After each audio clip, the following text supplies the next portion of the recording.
నమస్తే, welcome to Telugu రాజ్యం. ఇప్పుడు ఎక్కడ చూసినా బంకర్స్ గురించే చర్చ నడుస్తోంది. ఇవే ఆ బంకర్లు. ఎస్, యుద్ధం టైంలో ప్రాణాలను రక్షించుకోవడానికి బంకర్లు నిర్మిస్తూ ఉంటారు. అసలు వీటిని ఎలా నిర్మిస్తారు, అలాగే బంకర్లు ఎందుకు నిర్మిస్తారు, వాటి వల్ల ఉపయోగం ఉంటుందంటే భూగర్భంలో నిర్మితమైనటువంటి ఒక ఇల్లుగా చెప్పచ్చు ఇది.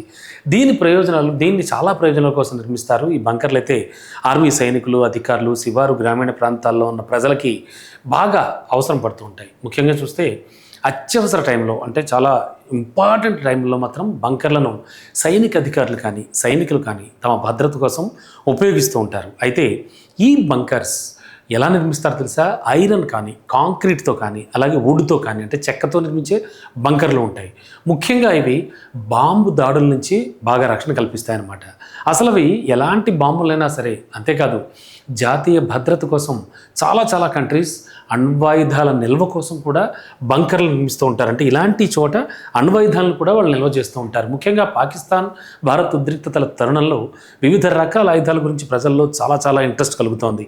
ఈ నేపథ్యంలోనే ఈ విషయం మీకు చెప్పడానికి వచ్చాను. ఇక భారత్ వద్ద ఉన్న ఆయుధాల్లో యుద్ధ ట్యాంకులు కావచ్చు, శత్రు స్థావరాలు, బంకర్లను లక్ష్యంగా చేసుకుని యాంటీ ట్యాంక్ గ్రెనేడ్ మిసైల్, ఎస్, వీటిని ATGM అంటారు. ఇవి చాలా కీలకమైనవి. మరి ఈ అత్యాధునికమైన అస్త్రాలు భారత సైనిక పాఠవానికి చాలా ఒక గొప్పగా నిలుస్తున్నాయి, నిదర్శనంగా నిలుస్తున్నాయి. విధ్వంసకర అస్త్రం anti tank guided missile ATGM అయితే మెయిన్గా శత్రువుల యుద్ధ ట్యాంకులు కానీ, పటిష్టమైన కవచాలు కలిగినటువంటి సైనిక వాహనాలను కానీ, బంకర్లను కానీ, అంటే వీటిని కూడా ధ్వంసం చేస్తుంది మన ఇండియా మేడ్. ఓకే, మరి ఎంత శక్తివంతమైన క్షిపణి ఇది. దీన్ని ప్రయోగించిన తర్వాత అది దానంతట అదిగా లక్ష్యాన్ని గుర్తించుకుని అత్యంత పర్ఫెక్ట్నెస్గా ఛేదిస్తుంది. బంకర్లలో ఉన్నా సరే ఇవి దాడి చేయగలవు కదా.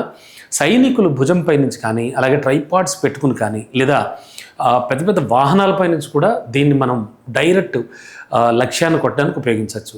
సురక్షిత దూరం నుంచే శత్రు స్థావరాలను నిర్వహించడానికి ఇది బాగా ఉపయోగపడుతుంది. అండ్ చాలా వరకు కూడా ATGMలు అంటే షిఫ్ట్ ఛార్జ్ సాంకేతికత ఉంటుంది ఇందులో అంటారు. ఇది ఒక పేలుడు శక్తిని కూడా ఒకే బిందువుపై కేంద్రీకరించి పాయింట్అవుట్ చేసి ఎంతటి మందపాటి, అంటే స్ట్రాంగ్గా ఉన్న కవచాన్నైనా చీల్చుకుపోయేలా చేస్తుంది. సరే, కొన్ని క్షిపణుల్లో అయితే ట్యాండమ్ వార్ హెడ్ వ్యవస్థ కూడా కలిగి ఉంటాయి. ఇవి 2 దశల్లో పేలి ఆ యొక్క రక్షణ కవచాలను ఛేదించి మరి అసలు టార్గెట్ని కొడతాయి వెళ్ళి. సో భారత సైన్యం వద్ద దేశీయంగా అభివృద్ధి చేసినటువంటి నాగ్, అంటే భూమి పైనుంచి ప్రయోగించేది, అలాగే ధృవాస్త్ర అంటారు, ఇది గతంలో హెలీనా హెలికాప్టర్ నుంచి ప్రయోగించేది అని చెప్తూ ఉంటారు. ఇలాంటి అత్యాధునికమైనటువంటి ATGMలు అయితే సిద్ధంగా ఉన్నాయి. పగలు రాత్రి అనే తేడా లేకుండా అన్ని వాతావరణ పరిస్థితుల్లో కూడా ఇవి లక్ష్యాలను ఛేదించగలవు. సరే, మరి బంకర్స్ అయితే మాత్రం చూడడానికి ఒక ఇగ్లూ ఇళ్ళలాగా, అంటే ఇగ్లూస్ అంటే తెలుసు కదా మనకి, చాలా చోట్ల నిర్మించేటువంటి ఇళ్ళలా ఉండి ఇవి చాలా పటిష్టంగా ఉంటాయి. ఈ బంకర్ల వల్ల చాలా ఉపయోగం కూడా ఉంటుంది వారికి. ఎందుకంటే సద్దాం హుస్సేన్ లాంటి కీలకమైనటువంటి ఒక నియంత కూడా దాక్కున్నది ఇలాంటి బంకర్లోనే. ఈ బంకర్లోనే పెద్ద డబుల్ బెడ్రూమ్ గదులు ఉంటాయి. అన్ని సౌకర్యాలు పెట్టుకుంటారు వాళ్ళు.